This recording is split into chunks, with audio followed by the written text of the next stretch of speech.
ইয়াৰ বিষয়ে ক'ব লগাটো মোৰ মানে মুখৰ পৰা যেন কথাই নোলায় যেহেতু মই 1990 পৰা সাহিত্য চৰ্চা কৰি আজি মই এই সাহিত্য জগতত যে মই একদম মানে মোৰ যি সৃষ্টি এটো মই দিব পাৰা বুলি আজিহে মই অনুভৱ কৰিছোঁ মই নথৈ আনন্দিত সাহিত্য একাডেমীৰ পৰা যে মোক এই বঁটাটো দিলে মোৰ কিতাপ উপন্যাস শ্ৰেণী থাকাই এটো মোৰ 14 নম্বৰ উপন্যাস মই এই উপন্যাসত মই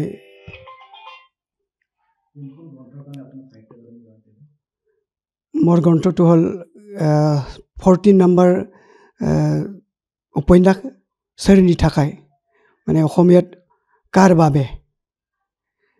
এটো উপন্যাসৰ কাৰণে মোক আজি সাহিত্য একাডেমীয়ে মোক এই বঁটাটো দিলে মই নথৈ আনন্দিত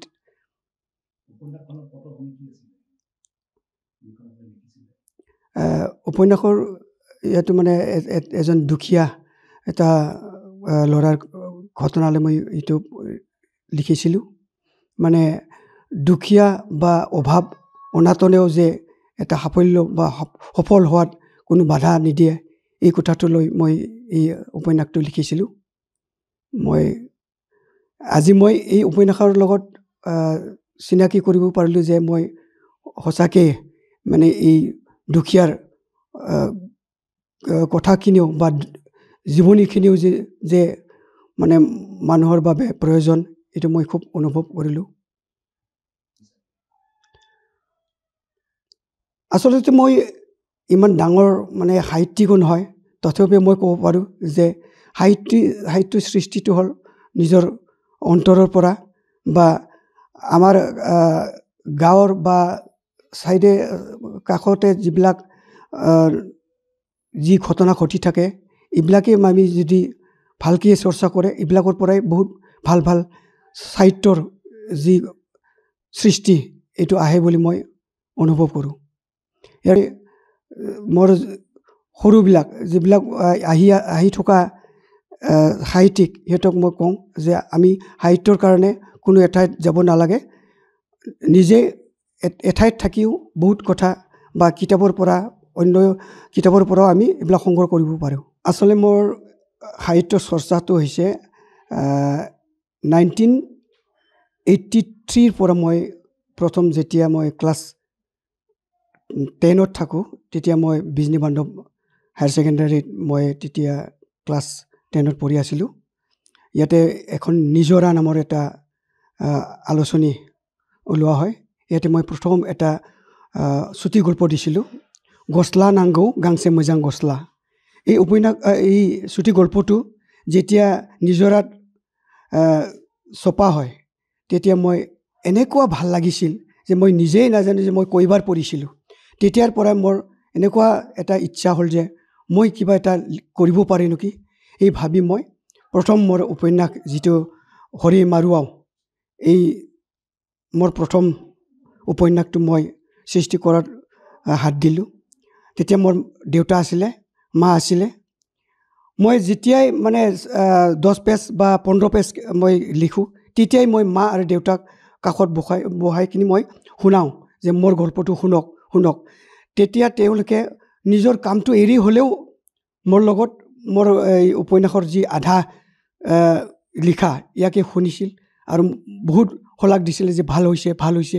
তেতিয়াৰ পৰা মই লিখি যেতিয়া মোৰ উপন্যাসটো শেষ কৰিলোঁ তেতিয়া মোৰ গুৰু শ্ৰী শ্যামলাল এতিয়া এওঁ নাই স্বৰ্গীয় শ্যামলাল বসুমতাৰী বিজনী বান্ধৱ হায়াৰ সেকেন্ডাৰী এটা সময়ৰ প্ৰিন্সিপাল আছিলে তেওঁ মই চাব দিলোঁ এওঁ মানে কিতাপটো মোৰ লিখা যি উপন্যাস এইটো চাই তাৰ মানে এনেকুৱা ভাল লাগিল সি লগে লগে বিজনী অনসুমৈ লাইব্ৰেৰী ইয়াৰ মালিক গৌতম বসুমতাৰী মোৰ ভিনি লাগে এওক ক'লে যে এই কিতাপটো মানে আপুনি মানে ওলাই দিব লাগে বা ছপাই দিব লাগে তেওঁ মানে এই ইচ্ছা কৰি তেওঁ কিতাপটো ওলাই দিলে আৰু এই কিতাপৰ পৰা মই প্ৰথম মানে বড়ো সাহিত্যৰ জগতত মই ভৰি দিলোঁ তেতিয়াৰ পৰা মই এখন দুখনকৈ লিখি আজিলৈকে মই 14খন উপন্যাস আৰু 4খন চুটি গল্পৰ মই কিতাপ মই লিখি ওলালোঁ মোৰ এনেকুৱা লিখা মিলা এটা মোৰ নিৰ্দিষ্ট জাগা নাই মই আচলতে মই বৰ দুখীয়া বুলি মই কৈ নলওঁ কিন্তু মোৰ আসলে মোৰ এটা ৰুম লিখা মিলা কৰাৰ বা এটা লাইব্ৰেৰী এনেকুৱা মোৰ নাই মই যেতিয়াই সময় পাওঁ তেতিয়াই মই লিখোঁ আৰু মোৰ বিয়াৰ পিছত মোৰ ল'ৰা ছোৱালী মোৰ কাষতে বহি থকা সময়তো মই কেতিয়াবা এটা পেপাৰ লৈ মই সাদা কাগজ লৈ মই লিখিলোঁ আৰু ইয়াকে মই গোট কৰি থলোঁ সেই এনেকুৱাকৈ মই মোৰ কিতাপবিলাক মই আজিলৈকে এইখিনি মই ওলাব পাৰিলোঁ কিন্তু মই এইটো ক'ব লাগিব মই নিজৰ কিতাপত আজিলৈকে কোনো মানে মই নিজে ছপাই ওলা নাই মোৰ পাব্লিছাৰ মোৰ ওচৰত আহে এওঁলোকে মোৰ কিতাপটো বিচাৰে আৰু এওঁলোকে মোক ছপাই দিয়ে ইয়াৰ ভিতৰত আছে এনে মই প্ৰথম পাব্লিছাৰ হিচাপে আমাৰ অনসুমৈ লাইব্ৰেৰী গৌতম বসুমতাৰী তেওঁ মোৰ 2খন কিতাপ ওলাই দিছিলে ইয়াৰ পিছত মোৰ কিতাপটো ওলালে 2-3খন